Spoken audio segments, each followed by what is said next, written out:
Hello everyone, welcome to my YouTube channel. आज हम start करेंगे चैप्टर 5 क्या है? Principles and functions of management. Management क्या होता है? मैनेजमेंट में कुछ वेल टेस्टेड प्रिंसिपल होते हैं। मतलब मैनेजमेंट एक साइंस क्यों है? ये कुछ क्वेश्चन पूछा जाता है कि मैनेजमेंट क्या होता है, कि साइंस होता है कि आर्ट होती है, ये क्वेश्चंस पूछते हैं। सबसे पहले क्या है? मैनेजमेंट एक साइंस है। मैनेजमेंट में कुछ वेल टेस्टेड प्रिंसिपल होते हैं जो मैनेजर को डिसीजन लेने में मदद करते हैं। एक फंडामेंटल स्टेटमेंट जो थॉट और एक्शन के लिए गाइड प्रोवाइड करता है। ये कॉज और इफेक्ट का रिलेशनशिप इस्टेब्लिश करता है। किसमें? मैनेजमेंट की बात करें। एग्जाम्पल जैसे इकोनॉमिक्स में लॉ ऑफ डिमांड कहते हैं कि जब प्राइस फॉल्स होती है तो डिमांड लाइकली बढ़ती है, मतलब नेगेटिव इसका रिलेशन होता है। प्रिंसिपल मैनेजमेंट में क्या होता है? ये पास्ट एक्सपीरियंस और रिसर्च से डेवलप होता है और मैनेजर्स को प्रॉब्लम्स को साइंटिफिकली टैकल करने में मदद करता है। प्रिंसिपल को management hard and fast loss नहीं है, इन्हें पर्टिकुलर सिचुएशन के हिसाब से अप्लाई करना चाहिए।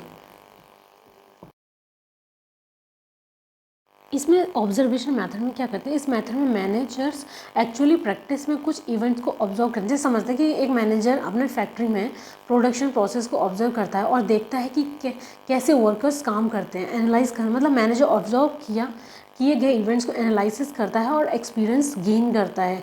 ये एक्सपीरियंस फ्यूचर में एक गाइड के रूप में यूज़ होता है। अब नेक्स्ट पॉइंट क्या हमारा? एक्सपेरिमेंट मेथड में क्या होता है? इस मेथड में रिसर्चर्स एम्पेरिकल स्टडीज़ अंडरटेक करते हैं।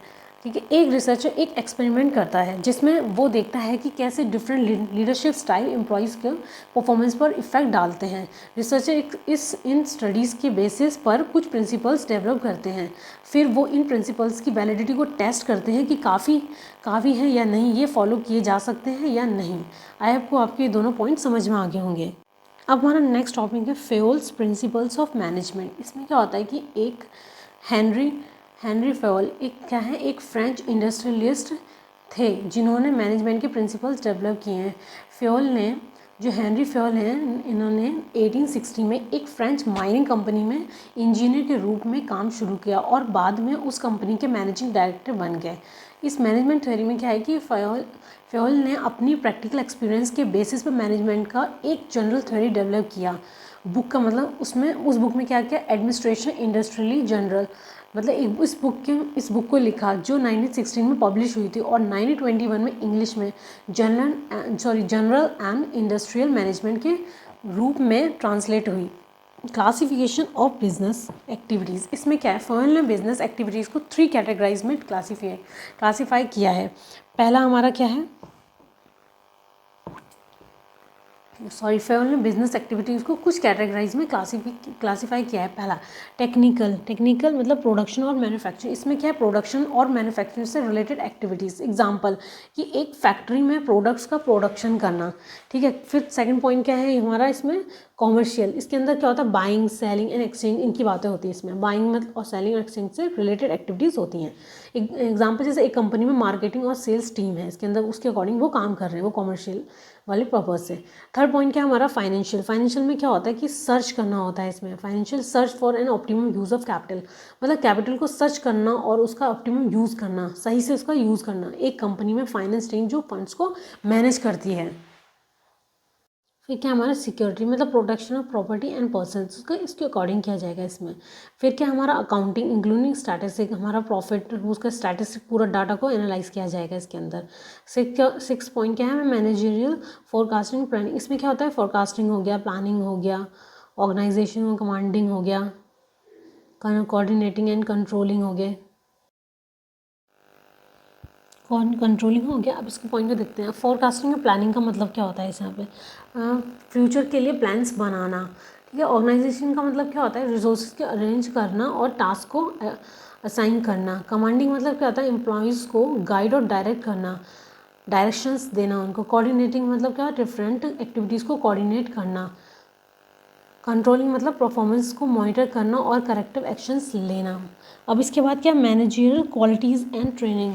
इसमें क्या होता है कि क्वालिटीज़ क्या होते हैं, पहले मैनेजरियल क्वालिटीज़ क्या होते हैं। एक सक्सेसफुल मैनेजर में कुछ स्पेसिफिक क्वालिटीज़ होनी चाहिए, जैसे कि फिजिकल हेल्थ वगैरह की बात कर रहे हैं, जैसे हेल्थ अच्छी होनी चाहिए, मेंटल अंडरस्टैंडिंग होना चाहिए, एनालिसिस और एडेप्टेबिलिटी होनी चाहिए, मॉरल होनी चाहिए, एनर्जीज होनी चाहिए, इनिशिएटिव, लॉयल्टी, टैक्ट और डिग्निटी होनी चाहिए। एजुकेशनल में क्या होता है इसके अंदर, एजुकेशन के अंदर क्या होगा इसमें, इसकी गवर्नमेंट मैटर्स की जनरल अक्वेंटेंस होनी चाहिए, उसकी टेक्निकल मशीन्स और वर्कर्स प्रोसेस की नॉलेज होनी चाहिए। एक्सपीरियंस ऑफ वर्क से अराइजिंग एक्सपीरियंस होता है, अगर वो काम करते रहेंगे उसको स्पेशलाइजेशन हो जाएंगे। उसके बाद हमारा आएगा फिर stressed upon the need for formal education and training in management.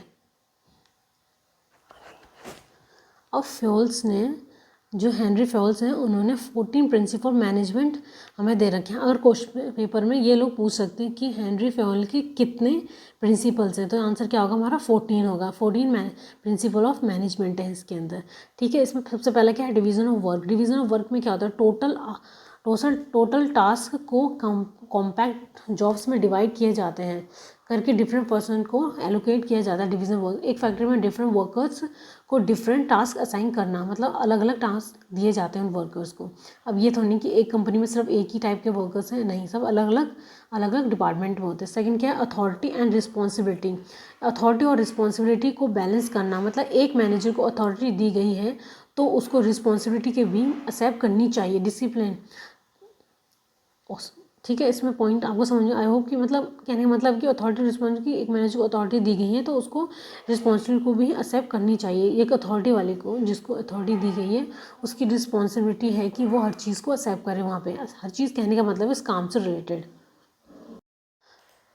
Third point है हमारा डिसिप्लिन, रूल्स। डिसिप्लिन का मतलब क्या होता है, रूल्स और रेगुलेशन को प्लान करना। एग्जाम्पल, कंपनी में अटेंडेंस और पंक्चुअलिटी के रूल्स का प्लान करना, मतलब इस प्लान को अच्छे से फॉलो किया जा रहा है। फोर्थ पॉइंट क्या है हमारा, यूनिटी ऑफ कमांड। इसमें क्या होता है, एक एम्प्लॉयज़ को सिर्फ एक सुपीरियर से ऑर्डर्स मिलने चाहिए और उसे अकाउंटेबल होना चाहिए। एक एग्जांपल समझते हैं कि एक एम्प्लॉय को अगर 2 बॉसेस को ऑर्डर मिलते हैं तो उसे कन्फ्यूज़न और डिले हो सकता है, इसलिए एक एम्प्लॉय को एक बॉस ही ऑर्डर्स लेने चाहिए। एम्प्लॉय को एक ही बॉस से ऑर्डर लेना चाहिए। यूनिटी ऑफ डायरेक्शन में क्या होता है, एक ग्रुप को एक्टिविटीज़ के लिए एक हेड और एक प्लान होना चाहिए। एक कंपनी में मार्केटिंग और सेल्स टीम को एक ही प्लान के अकॉर्डिंग काम करना चाहिए ताकि दोनों टीम्स के एफर्ट्स कोऑर्डिनेट हो सकें। नेक्स्ट पॉइंट है हमारा subordination of individual interest to general interest. इसमें क्या होता है कि ऑर्गेनाइजेशन के इंटरेस्ट को इंडिविजुअल इंटरेस्ट से ज़्यादा इंपॉर्टेंस देना चाहिए। एग्जांपल, एक एम्प्लॉय को अपने पर्सनल इंटरेस्ट को ऑर्गेनाइजेशन के इंटरेस्ट से ज़्यादा इंपॉर्टेंस नहीं देनी चाहिए। मैनेजर को इसके इंश्योर काम करना चाहिए। रेम्यूनरेशन का मतलब क्या होता है, वर्कर्स को फेयर और रीजनेबल रेम्यूनरेशन देना चाहिए। एक कंपनी में एम्प्लॉयज़ को उनके काम के हिसाब से सैलरी देनी चाहिए ताकि वह मोटिवेटेड और प्रोडक्टिविटी बने रहे। सेंट्रलाइजेशन का मतलब क्या होता है, यहाँ पे सेंट्रलाइजेशन और डिसेंट्रलाइजेशन का बैलेंस होना चाहिए। एक कंपनी में कुछ डिसीजंस सेंट्रलाइज होने चाहिए और कुछ डिसीजंस डिसेंट्रलाइज होने चाहिए ताकि ऑर्गेनाइजेशन इफ़िशिएंटली चले। अब नेक्स्ट पॉइंट क्या है, स्केलर चेन में क्या होता है, चेन ऑफ कमांड को फॉलो करना चाहिए और कम्युनिकेशन को स्टैब्लिश चेन के थ्रू फॉलो करना चाहिए। Scalar chain is like a ladder, जिसमें हर एक लेवल का पर्सन अपने ऊपर वाले से ऑर्डर्स लेता है और अपने नीचे वाले को ऑर्डर्स देता है। गैंग प्लैंक का मतलब क्या होता है, कभी कभी डायरेक्ट कम्युनिकेशन की ज़रूरत होती है ताकि डिलेज और डिफ़िकल्टी से बच सके, इसलिए गैंग प्लैंक मतलब डायरेक्ट कॉन्टैक्ट बनाया जा सकता है। फिर नेक्स्ट पॉइंट क्या है हमारा इसमें, ऑर्डर में क्या होता है कि अब जब गैंग प्लैंक का मतलब नहीं समझा, इसका मतलब बताती हूँ कि एक प्रोजेक्ट के दौरान 2 टीम मेंबर्स को डायरेक्ट कम्युनिकेशन की ज़रूरत हो सकती है, लेकिन उन्हें अपने सुपीरियर्स को इसके बारे में इन्फॉर्म करना चाहिए। नेक्स्ट पॉइंट क्या हमारा, ऑर्डर मतलब क्या होता है, मटेरियल और सोशल ऑर्डर का होना ज़रूरी है। मटेरियल ऑर्डर मतलब हर चीज़ का अपना एक स्पेसिफिक प्लेस होना चाहिए। एग्जाम्पल, एक फैक्ट्री में टूल्स और मशीनरी का अपना स्पेसिफिक प्लेस होना चाहिए। सोशल ऑर्डर कहने का मतलब कि हर एम्प्लॉय का अपना स्पेसिफिक रोल और रिस्पॉन्सिबिलिटी होनी चाहिए। जैसे एग्जाम्पल समझते हैं कि एक टीम में हर मेंबर को अपना स्पेसिफिक रोल होना चाहिए और सबको अपने रोल के हिसाब से काम करना चाहिए। नेक्स्ट पॉइंट है हमारा इक्विटी। इक्विटी का मतलब क्या होता है, एम्प्लॉयज़ के साथ जस्टिस और काइंडनेस से पेश, मतलब उनके अकॉर्डिंग ही चलना चाहिए, काइंडनेस से अपना बिहेवियर रखना चाहिए, आना चाहिए अपना पेश, मतलब अपना जो बिहेवियर है उस बिहेवियर पे रहना चाहिए, मतलब काइंडनेस बिहेवियर की बात कर रहे हैं, जस्टिस और काइंडनेस बिहेवियर होना चाहिए। एग्जाम्पल, एक मैनेजर को सभी एम्प्लॉयज़ के साथ इक्वल ट्रीटमेंट करना चाहिए और किसी भी तरह का डिस्क्रिमिनेशन नहीं करना चाहिए। आई होप कि आपको ये 11 पॉइंट भी समझ में आपको सारे पॉइंट समझ में आ गया। अब हम 12 पॉइंट पर चलते हैं। स्टेबिलिटी ऑफ टेन्योर, एम्प्लॉयज़ के रीजनेबल सिक्योरिटी को सर्विस देना चाहिए। एग्जांपल, एक कंपनी में एम्प्लॉयज़ को जब सिक्योरिटी देनी चाहिए ताकि वो लॉयल और अटैच्ड फील करे। इसके नेक्स्ट पॉइंट क्या है, इनिशिएटिव्स। इनिशिएटिव मतलब एम्प्लॉयज़ को इनकरेज करना चाहिए कि वे अपने टास्क को बेटर तरीके से एग्जीक्यूट करें। कंपनी में एम्प्लॉयज़ को सजेस्ट करना कि मौका देना चाहिए कि वह कैसे अपने टास्क को इम्प्रूव कर सकता है। स्प्रिट दे कॉर्प्स, मतलब टीम स्पिरिट और कॉर्पोरेशन का होना ज़रूरी है। एग्जाम्पल, एक टीम ने सभी मेंबर्स को मिलकर काम करना चाहिए और एक दूसरे का सपोर्ट करना चाहिए ताकि टीम का परफॉर्मेंस बेटर हो सके। आई होप कि आपको ये सारे पॉइंट समझ में आ गए। अब इसमें आप डायग्राम से और अच्छे से समझोगे। फेल्स प्रिंसिपल ऑफ मैनेजमेंट, सारे पॉइंट दे रखे, डिवीजन ऑफ वर्क हो गया, अथॉरिटी एंड रिस्पॉन्सिबिलिटी हो गया, डिसिप्लिन हो गया, यूनिटी एंड कमांड हो गया, यूनिटी ऑफ डायरेक्शन हो गया, उससे stability of tenure, equity, order, scalar chain, centralization हो गया, इनिशिएटिव हो गया, स्प्रिट दे कॉर्प्स हो गए, फिर हो गया जनरल इंटरेस्ट हो गया, इसमें रेम्यूनरेशन हो गया। ये सारे के सारे क्या हो गए हमारे फेल्स प्रिंसिपल ऑफ मैनेजमेंट। कितने हैं हमारे इसके 14 हैं। और मैनेजमेंट क्या हमारी साइंस भी होती है, मतलब आर्ट नहीं होती है। अगर क्वेश्चन पूछा जाएगा कि मैनेजमेंट क्या है तो आप बताएंगे आप साइंस है ये, क्योंकि ये प्रिंसिपल बेस्ड होता है। अब नेक्स्ट टॉपिक है हमारा Taylor's principle of scientific management. FW Taylor's मतलब इन्होंने क्या बोला, American led the foundation management as a science consisting of fundamental principles. He was the first expert to suggest the use of scientific methods of measurement and study of solving managerial problem. मतलब कहने का मतलब कि ये इनके मतलब इन्होंने कौन सा मेथड यूज़ करा है, साइंटिफिक मेथड सबसे ज़्यादा यूज़ करा है ये मेजरमेंट और स्टडी करने की, इसका मैनेजरियल प्रॉब्लम्स जो होती हैं उसको। और इनको टेलर को क्या बोला जाता है, फादर ऑफ साइंटिफिक मैनेजमेंट बोला जाता है। जैसे इकोनॉमिक्स के एडम स्मिथ क्या है, फादर ऑफ इकोनॉमिक्स के एडम स्मिथ हो गए, वैसे यहाँ पे प्रिंसिपल्स ये साइंटिफिक्स दो फादर ऑफ साइंटिफिक मैनेजमेंट बोला जाता है टेलर्स को। इनमें कुछ डेफिनेशन, सबसे पहले scientific management is the art of knowing exactly what you want your man to do and then seeing that they do it in the best and cheapest way. Taylor की spell वो है, sorry ये क्या इनकी definitions हैं इनकी, और बाकी आप ये दोनों डेफिनेशन को अच्छे से पढ़ लेना। कि अब इसके हम प्रिंसिपल्स ऑफ साइंटिफिक मैनेजमेंट पढ़ेंगे। इन्हीं के जो टेलर्स के प्रिंसिपल ऑफ साइंटिफिक मेथड दिए गए हैं। The basic principles of scientific management are as follow. सबसे पहला कौन सा है इसका, साइंटिफिक मैनेजमेंट में कि हर जॉब साइंटिफिक मैनेजमेंट ये एक ऐसे अप्रोच है जिसमें मैनेजमेंट की रिस्पॉन्सिबिलिटी को साइंटिफिकली प्लान और एग्जीक्यूट किया जाता है। ठीक है, किसकी बात करूँ मैं, साइंटिफिक मैनेजमेंट की। अब यहाँ पे प्रिंसिपल सबसे पहला कौन सा, ये science not rule of thumb. अब इसमें क्या होता है कि हर जॉब और उसका मेथड साइंटिफिकली प्लान और क्या बोलते हैं एनालाइज किया जाता है। साइंटिफिकली जो प्लान होता है उसको और मतलब उस प्लान और एनालाइज किया जाना चाहिए ताकि क्या हो, अच्छे से उस काम को हो सके। जैसे एग्जाम्पल समझते हैं कि जैसे एक कंपनी में प्रोडक्शन प्रोसेस को साइंटिफिकली एनालाइज किया जाता है और फिर उसके हिसाब से प्लान बनाए जाते हैं। दूसरा क्या, हार्मोनी नॉट डिस्कॉर्ड। ठीक है, मैनेजमेंट और वर्कर्स के बीच हेल्थी कॉर्पोरेशन होना चाहिए। हेल्थी मतलब एकदम अच्छे से, मतलब लड़ाई टाइप का कोई कॉन्फ्लिक्ट नहीं होनी चाहिए, बिल्कुल प्रॉपर वे में होना चाहिए। जैसे एग्जांपल समझते हैं कि एक कंपनी में मैनेजमेंट और वर्कर्स दोनों को मिलकर काम करना चाहिए और प्रोडक्टिविटी के गेन्स को शेयर करना चाहिए। थर्ड पॉइंट क्या हमारा इसमें, maximum not restricted output. Productivity को बढ़ाने के लिए मैनेजमेंट और वर्कर्स को मिलकर काम करना चाहिए। एग्जांपल समझते हैं कि एक कंपनी में मैनेजमेंट और वर्कर्स दोनों का कॉमन इंटरेस्ट होता है प्रोडक्टिविटी को बढ़ाना ताकि दोनों को फ़ायदा हो सके। अब हमारा फोर्थ पॉइंट क्या है, division of work and responsibility. इसमें क्या होता है कि प्लानिंग और ऑपरेशनल वर्क टू सेपरेट करना चाहिए। जो ऑपरेशनल वर्क हो गया और प्लानिंग, उन दोनों को क्या करेंगे, सेपरेट करना चाहिए। एक कंपनी मैनेजमेंट प्लानिंग करती है तो और वर्कर्स ऑपरेशनल वर्क करते हैं। ठीक है, फिफ्थ पॉइंट क्या है हमारा, scientific selection, training and development of workers. इसमें क्या होता है कि जो वर्कर्स को साइंटिफिकली सेलेक्ट और ट्रेन करना चाहिए। एग्जाम्पल समझते हैं कि एक कंपनी में वर्कर्स जो जॉब रिक्रूटमेंट्स के हिसाब से सेलेक्ट और ट्रेन किए जाते हैं ताकि वे अपना फुल पोटेंशियल तक डेवलप हो सकें। अगर उनको ट्रेनिंग नहीं प्रोवाइड की जाएगी तो उनको उसकी नॉलेज नहीं होगी, वो धीरे धीरे सीखेंगे, इसमें टाइम बहुत प्रोसेस लगेगी, जिससे हमारा काम भी थोड़ा डिले चलेगा। लेकिन अगर वो ट्रेनिंग प्रोवाइड करेंगे, उनको सिलेक्शन प्रोसीजर से अच्छे से चूज़ करेंगे हम उनको, जो जिस काम में है, जिसमें अच्छा है, उसको हिसाब से फिर ट्रेनिंग दी जाएगी, तो इससे क्या होगा, हमारा उसका जो डेवलपमेंट, उस वर्कर्स की डेवलपमेंट बढ़ेगी। उससे कैसे बढ़ेगी, मतलब कहने का मतलब कि वो काम अच्छे से करेंगे, कुछ काम भी गलत नहीं होगा, तो सही से प्रोडक्शन भी होगा।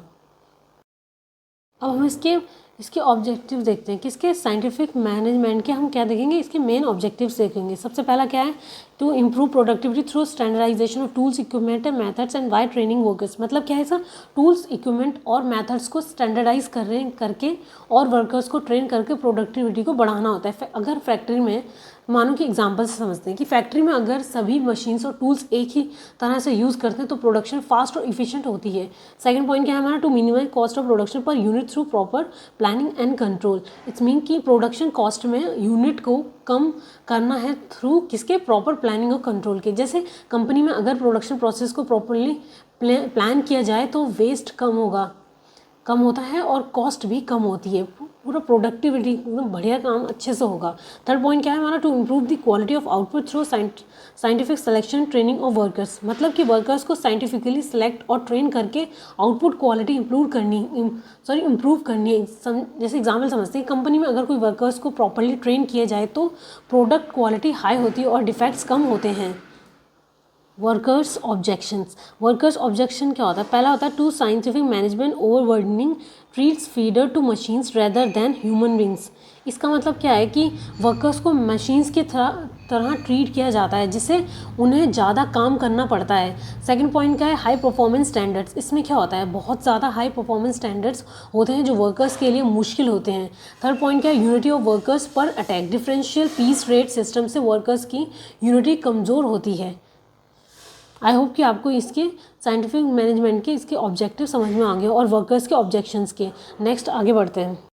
अब हम देखेंगे एडवांटेज ऑफ साइंटिफिक मैनेजमेंट। सबसे पहला है एम्प्लॉयर, टू दी एम्प्लॉयर के अकॉर्डिंग। सबसे पहला क्या, हायर प्रोडक्टिविटी बढ़ती है, जिससे कंपनी को ज़्यादा फ़ायदा होता है, जिससे कंपनी को क्या होगा, ज़्यादा फ़ायदा होता है। लोअर कॉस्ट का मतलब यहाँ पे क्या है, सेकंड पॉइंट क्या है हमारा इसमें, हायर प्रोडक्टिविटी हो गया, फिर लोअर कॉस्ट ऑफ प्रोडक्शन।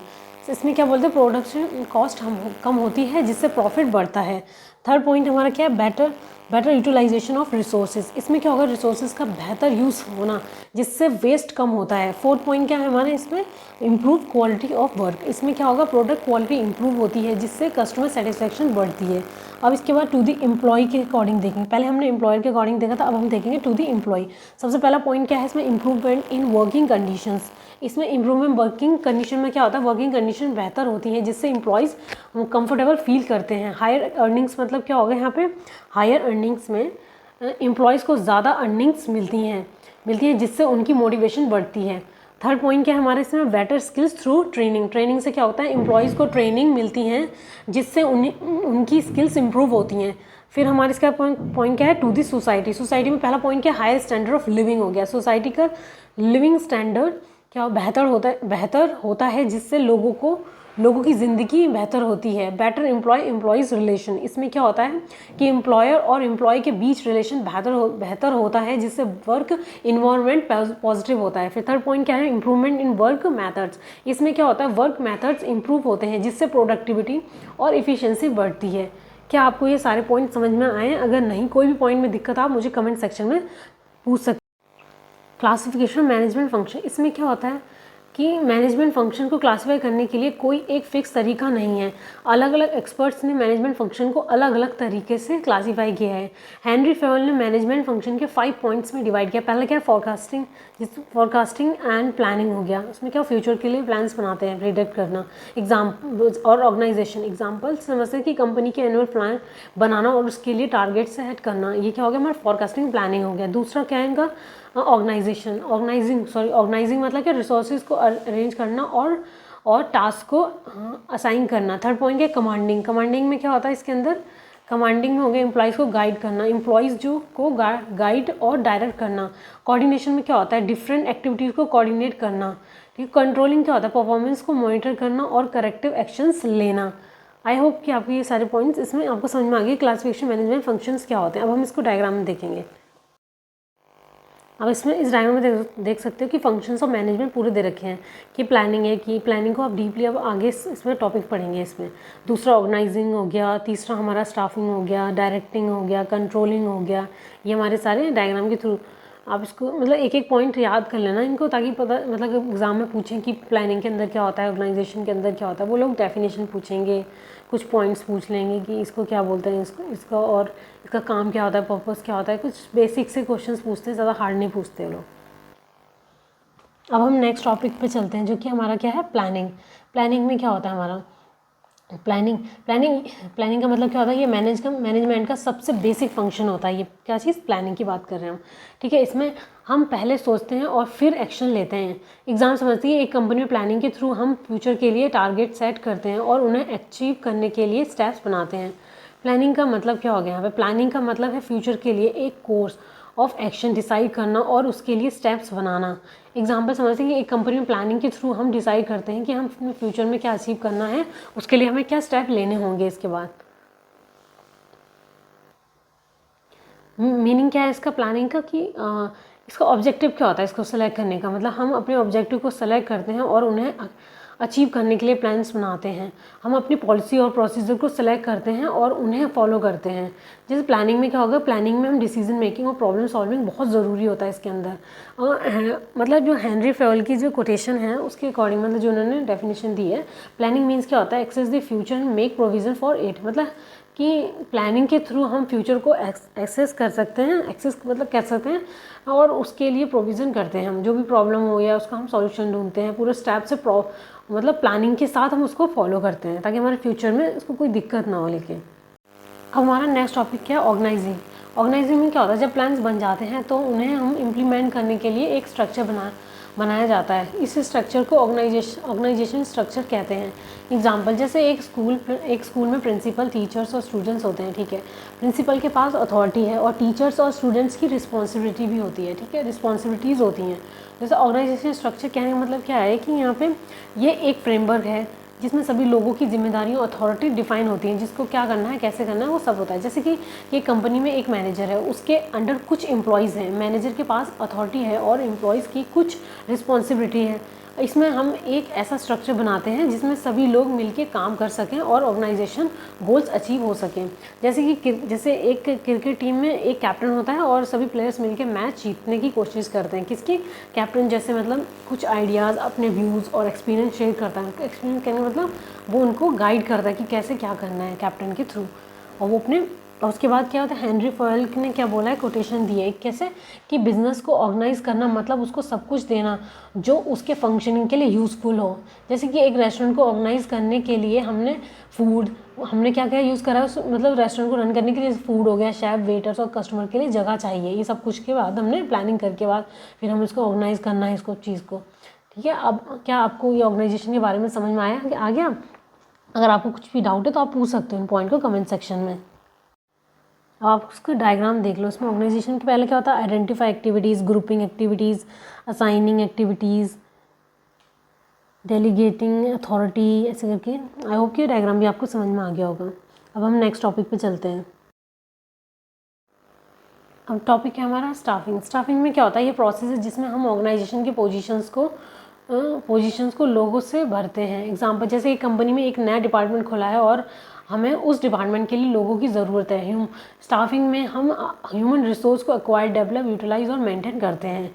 कि उसमें क्या होगा, स्टाफिंग में हम जॉब्स को इंडिविजुअल के साथ मैच करते हैं ताकि right man for the right job हो सके।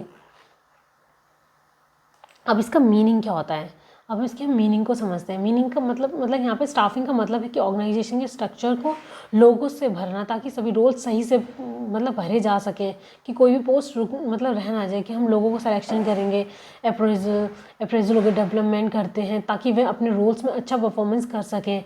टेक्नोलॉजी के एडवांसमेंट, ऑर्गेनाइजेशन के साइज़ और कॉम्प्लेक्सिटी बढ़ने से और कॉम्पिटिशन बढ़ने से बढ़ने से मतलब स्टाफिंग एक इम्पॉर्टेंट फंक्शन बन गया है। जैसे कि आजकल के बिजनेस में हमें बहुत ही स्किल्ड और नॉलेजेबल लोगों की ज़रूरत होती है ताकि हम अपने कॉम्पिटिटर्स से आगे निकल सकें। स्टाफिंग का गोल है right man for the right job find करना और डेवलप करना ऑर्गेनाइजेशन के हर लेवल पर।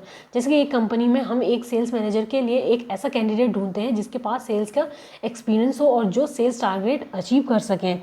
हम अब इसके डायग्राम से देखेंगे स्टाफिंग के। इसके डायग्राम में देखो जैसे स्टाफिंग में manning positions in the organization, जैसे man power planning, recruitment, selection होता है, फिर ट्रेनिंग दी जाती है, प्रेजर प्रमोशन ट्रांसफर किया जाता है ताकि उनको मोटिवेशन मिले, एम्प्लॉय रेम्यूनरेशन की सैलरीज कमीशन ये सब कुछ देखा जाता है इसके अंदर। नेक्स्ट टॉपिक है हमारा डायरेक्टिंग। डायरेक्टिंग का मतलब क्या होता है यहाँ पे, ये एक प्रोसेस है जिसमें हम प्लान्स को इम्प्लीमेंट करते हैं और लोगों को गाइड करते हैं कि ताकि अपने काम को इफ़िशिएंटली और इफेक्टिवली कर सकें। डायरेक्टिंग का मतलब यह है कि लोगों को मोटिवेट करना और उन्हें अपने काम के लिए डायरेक्ट करना ताकि ऑर्गेनाइजेशन के गोल्स अचीव हो सकें। डायरेक्टिंग का मतलब है कि लोगों को मोटिवेट करना और उन्हें अपने काम के लिए डायरेक्ट करना ताकि ऑर्गेनाइजेशन गोल्स अचीव हो सके अच्छे से। अब जैसे कि हेमन की डेफिनेशन के अकॉर्डिंग क्या है कि मतलब direction consist of the process and techniques utilize in using instructions and making certain that operations are carried out as plan. जैसे कि एक टीचर अपने स्टूडेंट्स को इंस्ट्रक्शन देती है और उन्हें फॉलो करने के लिए गाइड करते हैं। फिर उसके बाद जोसेफ एल मैसी के डेफिनेशन के अकॉर्डिंग क्या है, directing concern the total manner in which a manager influences the actions of subordinates. Example जैसे कि एक मैनेजर अपने एम्प्लॉयज़ को इन्फ्लुएंस करता है ताकि वह अपने काम को इफ़िशिएंटली कर सके, मोटिवेट करता है एक तरीके जैसे इन्फ्लुएंस करता है ताकि वो अच्छे से काम कर सके अपना। जैसे कि और उसके बाद जैसे एक मैनेजर अपने एम्प्लॉयज़ को मोटिवेट करते हैं और उन्हें अपने काम के लिए एनकरेज करते हैं। इन्हें अलग अलग डेफिनेशंस दे रखी हैं हमारी इसमें। इस डायग्राम में आप देख सकते हो कि converting plan directly into performance कैसे करेंगे। सुपरविजन होता है, कम्युनिकेशन होता है, मोटिवेशन होता है, लीडरशिप होती है, ये सब सारी क्वालिटी डायरेक्टिंग में क्या क्या होता है ये आप डायग्राम से अच्छे समझ सकते हो। आई होप कि आपको ये वो डेफिनेशन भी अच्छे समझ जो पीछे मैंने इसमें समझाई है। हमारा टॉपिक है कंट्रोलिंग। कंट्रोलिंग मतलब ये एक प्रोसेस है जिसमें हम परफॉर्मेंस को मेज़र करते हैं, उसे स्टैंडर्ड्स के साथ कंपेयर करते हैं और अगर कोई प्रॉब्लम हो तो करेक्टिव एक्शन लेते हैं। एग्जांपल जैसे कि एक कंपनी में सेल्स टारगेट है 100 यूनिट्स पर मंथ और हम सेल्स को मेज़र करते हैं और अगर सेल्स कम हो रही है तो हम करेक्टिव एक्शन लेते हैं। हेनरी फॉल्स के अकॉर्डिंग कि control consist in verifying whether everything occurs in conformity with the plans adopted, the instructions issued and principal established। मतलब कि जैसे कि एक स्कूल में प्रिंसिपल चेक करते हैं कि टीचर्स और स्टूडेंट्स प्लान्स के अकॉर्डिंग काम कर सकें। जैसे कंट्रोलिंग का ऑब्जेक्टिव है कि वीकनेस और एरर्स को आइडेंटिफाई करना और उन्हें रेक्टिफाई करना ताकि फ्यूचर में ऐसा ना हो। जैसे कि एक कंपनी में अगर कोई मशीन में प्रॉब्लम आ रही है तो हम उसको रेक्टिफाई करते हैं ताकि प्रोडक्शन हमारा रुके ना, कोई भी प्रोडक्शन में कोई भी रुकावट ना है, आगे चल के हम उसको आराम से काम कर सके किसी चीज़ में। कंट्रोलिंग में आपको आई होप कि कंट्रोलिंग का मतलब आप समझ गए होंगे। इसमें आप अब इमेज को देख सकते हो। इसमें क्या है कि process of matching controlling performance and plans, जैसे setting standards, measuring performance, finding causes of deviations, taking corrective actions. I hope कि आपको ये डायग्राम से समझ में आ गया होगा। नेक्स्ट टॉपिक है हमारा डेलीगेशन ऑफ अथॉरिटी। ये तब होता है जब एक मैनेजर अपने काम का कुछ हिस्सा दूसरों को असाइन करता है और उन्हें अथॉरिटी देता है कि वे उस काम को कंप्लीट कर सकें। जैसे कि एक प्रोजेक्ट मैनेजर अपने टीम मेंबर को एक स्पेसिफिक टास्क असाइन करता है और उसे अथॉरिटी देता है कि वो उस टास्क को मैनेज कर सके। असाइनिंग ड्यूटीज़, मैनेजर अपने सब ऑर्डिनेट्स के स्पेसिफिक ड्यूटीज़ असाइन करता है। जैसे कि एक सेल्स मैनेजर अपने सेल्स एग्जीक्यूटिव को स्पेसिफिक टारगेट असाइन करता है। जैसे अथॉरिटी इसमें क्या है, इंटरेस्टिंग अथॉरिटी मतलब मैनेजर अपने सब ऑर्डिनेट्स को अथॉरिटी देता है कि ताकि वह अपने काम को एफिशिएंटली कर सके। जैसे कि एक मैनेजर अपने सब ऑर्डिनेट को अथॉरिटी देता है कि वो अपने टीम के लिए डिसीजंस ले सके। अब जैसे इसमें कुछ पॉइंट्स दे रखे हैं, जैसे मतलब कहने का मतलब कि कुछ पॉइंट्स के तौर पर पॉइंट कहने का मतलब कि the process of delegation involves assigning duties, समझ में आ गया होगा। Interesting authority of imposing responsibility के बारे में पढ़ते हैं कि मैनेजर अपने सबऑर्डिनेट्स के रिस्पॉन्सिबल ठहराता है कि वे अपने काम को प्रॉपरली करेंगे। ठीक है, जैसे कि एक मैनेजर अपने सबऑर्डिनेट को रिस्पॉन्सिबल मतलब रिस्पॉन्सिबल ठहराता है। ठहराने मतलब उसको मतलब रिस्पॉन्सिबल लेने के लिए बोलता है कि वो अपने टारगेट्स को अचीव करेगा। उसको मतलब बोलता है कि आपकी तुम्हारी ये रिस्पॉन्सिबिलिटी है कि आपको ये अचीव ही करना होगा। अब जैसे डेलीगेशन, इसमें इन्हें डेफिनेशन दे रखी है मैंने कि क्या बोला, delegation of authority mainly means granting of authority to subordinates to operate with prescribed limits. इसमें एग्जांपल जैसे कि एक मैनेजर अपने सबऑर्डिनेट्स को अथॉरिटी देते हैं कि वो एक स्पेसिफिक प्रोजेक्ट को मैनेज करें, लेकिन उसके पास कुछ लिमिट्स हैं जिनके अंदर उसे काम करना है। क्या अब आपको डेलीगेशन ऑफ अथॉरिटी के बारे में समझ आ गया है? अगर नहीं तो आप मुझे कमेंट सेक्शन में पूछ सकते हो, अगर इससे कोई भी रिलेटेड प्रॉब्लम हो रही है तो आप। अब नेक्स्ट टॉपिक हमारा डिसेंट्रलाइजेशन ऑफ अथॉरिटी। ये कॉन्सेप्ट है जिसमें अथॉरिटी को डिस्ट्रीब्यूट किया जाता है डिफरेंट लेवल्स के मैनेजर के बीच में। सेंट्रलाइजेशन और डिसेंट्रलाइजेशन इन दोनों ये दोनों कॉन्सेप्ट रिलेटेड है डेलीगेशन अथॉरिटी से। सेंट्रलाइजेशन में अथॉरिटी एक जगह पर होती है, जबकि डिसेंट्रलाइजेशन में अथॉरिटी को डिस्ट्रीब्यूट किया जा सकता है। जैसे एक छोटी कंपनी में सेंट्रलाइजेशन जैसे कि एक छोटी कंपनी में सेंट्रलाइजेशन हो सकता है जहां सभी डिसीजंस एक पर्सन के पास होते हैं, लेकिन एक बड़ी कंपनी में डिसेंट्रलाइजेशन होता है जहां डिफरेंट डिपार्टमेंट्स के मैनेजर को अपने डिसीजंस लेने की अथॉरिटी होती है। डिस्ट्रीब्यूशन अथॉरिटी कहने का मतलब क्या है, एक तरीके का कि इसमें कि डिसेंट्रलाइजेशन में अथॉरिटी को डिस्ट्रीब्यूट किया जाता है ताकि डिसीजन जल्दी और इफ़िशिएंटली लिया जा सके। जैसे एग्जाम्पल समझते हैं कि जैसे एक कंपनी में मार्केटिंग डिपार्टमेंट है कि मैनेजर को अथॉरिटी दी जाती है कि वो अपने डिपार्टमेंट के लिए डिसीजंस ले सके बिना हायर मैनेजमेंट से पूछे। अब हम कोऑर्डिनेशन का मतलब समझते हैं। ये मैनेजमेंट का एक एसेंशियल पार्ट है, अलग से कोई फंक्शन नहीं है, ये सभी मैनेजरियल फंक्शंस में इनहेरेंट है। जैसे कि एक टीम प्रोजेक्ट में सभी टीम मेंबर्स को अपने काम को एक साथ करना होता है ताकि प्रोजेक्ट सक्सेसफुली कंप्लीट हो सके। ठीक है। प्लानिंग में कोऑर्डिनेशन मतलब कोऑर्डिनेशन में प्लानिंग की, मेरे कहने का मतलब प्लानिंग में कोऑर्डिनेशन का क्या इंपॉर्टेंट है। ठीक, प्लानिंग में कोऑर्डिनेशन क्यों ज़रूरी है ताकि ऑर्गेनाइजेशन गोल्स और डिपार्टमेंट प्लान्स में हार्मोनी हो सके। ठीक है। ऑर्गेनाइजेशन में कोऑर्डिनेशन क्यों ज़रूरी है? ऑर्गेनाइजेशन में अथॉरिटी और रिस्पॉन्सिबिलिटी के बीच कोऑर्डिनेशन ज़रूरी होता है। स्टाफिंग में कोऑर्डिनेशन क्यों ज़रूरी है? स्टाफिंग में कोऑर्डिनेशन ज़रूरी है ताकि एम्प्लॉयज़ की टैलेंट को उनके जॉब के साथ मैच किया जा सके। डायरेक्टिंग में कोऑर्डिनेशन क्यों ज़रूरी है? डायरेक्टर में मोटिवेशन और लीडरशिप के थ्रू फंक्शन हार्मोनी अचीव होती हैं, इसलिए ये डायरेक्टिंग में ज़रूरी है। कंट्रोलिंग में कोऑर्डिनेशन क्यों ज़रूरी है? कंट्रोलिंग में कोऑर्डिनेशन अचीव होता है जब एक्चुअल रिजल्ट डिज़ायर्ड रिजल्ट्स को अकॉर्डिंग होते हैं। ठीक है। आई होप कि आपको ये कोऑर्डिनेशन का मतलब समझ में आ गया है। अब मोटिवेशन में देखते हैं। मोटिवेशन का मतलब है कि किसी को या अपने आप को मोटिवेट करना ताकि वह डिज़ायर्ड कोर्स को एक्शन पर चल सके। जैसे कि एक स्टूडेंट को एग्ज़ाम के लिए पढ़ने के लिए मोटिवेट करना। अब इसमें कुछ इसकी थ्योरी भी दे रखी है, इसमें कुछ इसकी theories of motivation listed are below. ठीक है। सबसे पहले क्या है, Maslow's theory of human motivation. ये थ्योरी कहता है कि लोगों की नीड्स अलग अलग लेवल्स की होती हैं जो हायरार्किकल नेचर की होती हैं।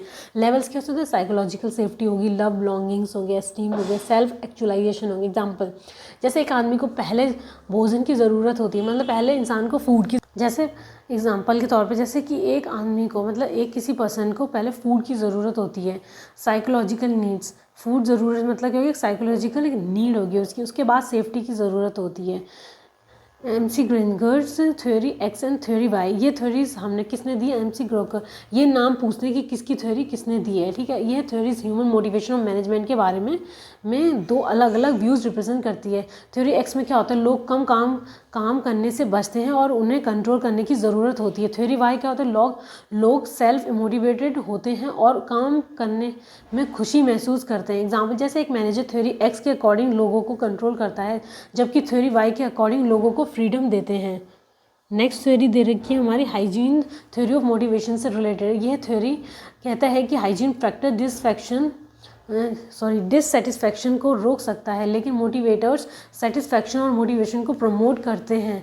हाइजीन फैक्टर्स क्या हो गया? Salary, working condition etcetera. Motivators क्या होता है? Recognition, responsibility etcetera. एग्जाम्पल जैसे एक कंपनी को अच्छी सैलरी मिल रही है, हाइजीन फैक्टर, सैलरी कहने का मतलब हाइजीन फैक्टर हो गया, लेकिन उसको रिकॉग्निशन नहीं मिल रही है, मोटिवेटर्स एक तरीके का। नेक्स्ट हमारी थ्योरी दे रखी है किसके ऊपर, एक्सपेक्टेंसी थ्योरी ऑफ मोटिवेशन। ये थ्योरी कहता है कि मोटिवेशन वैलेंस, एक्सपेक्टेंसी और इंस्ट्रूमेंटेलिटी का प्रोडक्ट है। ठीक है, वैलेंस मतलब आउटकम की वैल्यू होगी, एक्सपेक्टेंसी मतलब क्या होता है, एफर्ट से परफॉर्मेंस तक के बिलीव। इंस्ट्रूमेंटेलिटी का मतलब होता है परफॉर्मेंस से आउटकम तक के बिलीव। एग्जाम्पल, जैसे एक एम्प्लॉय को प्रमोशन मिलने की वैलेंस है, लेकिन उसको एक्सपेक्टेंसी है कि वैलेंस मतलब आउटकम की वैल्यू, ठीक है, एक्सपेक्टेंसी है कि उसको एफर्ट परफॉर्मेंस में बढ़ेगा, और इंस्ट्रूमेंटली है कि परफॉर्मेंस से प्रमोशन मिल सकता है अगर उसका परफॉर्मिंग अच्छा। अब आपको मोटिवेशन के बारे में अच्छे समझ में। अब हम नेक्स्ट टॉपिक पे चलते हैं। हम देखते हैं मीनिंग ऑफ कम्युनिकेशन। इसमें क्या होता है, कम्युनिकेशन का टर्म लैटिन वर्ड कम्युनिस से आया है, जिसका मतलब है कॉमन। ठीक, एग्जाम्पल जैसे लोगों में कॉमन अंडरस्टैंडिंग होना ज़रूरी है। कम्युनिकेशन मतलब इसकी डेफिनेशन क्या है, इसमें देख, कम्युनिकेशन का मतलब है कि फैक्ट्स, आइडियाज़, ओपिनियन या इमोशंस को एक्सचेंज दो या ज़्यादा लोगों के बीच में, ताकि कॉमन ग्राउंड ऑफ अंडरस्टैंडिंग बने। जैसे कि एक टीचर स्टूडेंट को कुछ समझाता है, यही वही कम्युनिकेशन है। ठीक है, फ्रेड जी मेयर का डेफिनेशन क्या है, communication is the intercourse by words, letter और मैसेज, इंटरकोर्स ऑफ थॉट्स और opinions, it is the act of making ones ideas and opinions known to others. Means की communication मतलब words, letter या message के जरिए thoughts और opinions के exchange करना, अपने आइडियाज़ ओपिनियन दूसरों को समझाना। जैसे तुम अपने दोस्त को फ़ोन पर बात करते हो या मैसेज भेजते हो, ये भी कम्युनिकेशन है। आई होप कि आपको ये डायग्राम में दिख रहा होगा। इसमें क्या कहते हैं, पहले सेंडर होता है, सेंडर मतलब जो मैसेज भेज रहा है। जैसे मैं आपको कोई मैसेज भेज रही हूँ, उसके बाद आप उस मैसेज को एनकोड करोगे। फिर एनकोड मतलब किस मीडियम से गया है, किसी चैनल, मान लो आपका फ़ोन हो सकता है, चैट करो किसी भी थ्रू, उसके बाद रिसीवर के पास मैसेज जाएगा। रिसीवर के बाद मैसेज सेंड होने के बाद उसके बाद आप क्या करोगे, उसको डिकोड करोगे। डिकोड के बाद जो भी उसका मैसेज आएगा आप उसको पढ़ोगे, उसका मीनिंग जो भी समझ में आएगा आप उसके बाद उसको फीडबैक दोगे। यही प्रोसेस कंटिन्यूस चलती रहेगी। नेक्स्ट टॉपिक हमारा मीनिंग ऑफ लीडरशिप। लीडरशिप का मतलब क्या होता है, लीडरशिप मैनेजमेंट के डायरेक्टिंग फंक्शन का एक इम्पॉर्टेंट पार्ट है, कि सभी लेवल्स के मैनेजर से ये उम्मीद की जाती है कि वे अपने सबऑर्डिनेट्स के साथ सबऑर्डिनेट्स के लीडर्स होंगे, कि हर मैनेजर के पास अथॉरिटी होती है कि वो ऑर्डर्स दे और ओबीडियंस एनफोर्स करे, लेकिन लीडरशिप से मैनेजर इंश्योर कर सकते हैं कि सबऑर्डिनेट विलिंगली उनके इंस्ट्रक्शंस फॉलो करें। लीडरशिप का मतलब है कि दूसरों के बिहेवियर और परफॉर्मेंस को इन्फ्लुएंस करना ग्रुप एफर्ट्स में, ताकि स्पेसिफिक गोल्स अचीव हो सकें। जैसे कि एक स्पोर्ट टीम का कैप्टन अपने टीम मेंबर्स को मोटिवेट करता है ताकि वे मैच में जीत सकें, ताकि वो अच्छे से खेलें। आई होप कि आपको हर टॉपिक अच्छे से समझ में आ गया। अगर आपको कोई टॉपिक समझ में नहीं आता आप मुझे कमेंट सेक्शन में पूछ सकते हो। आज की वीडियो में बस इतना ही। Don't forget to like, share and subscribe.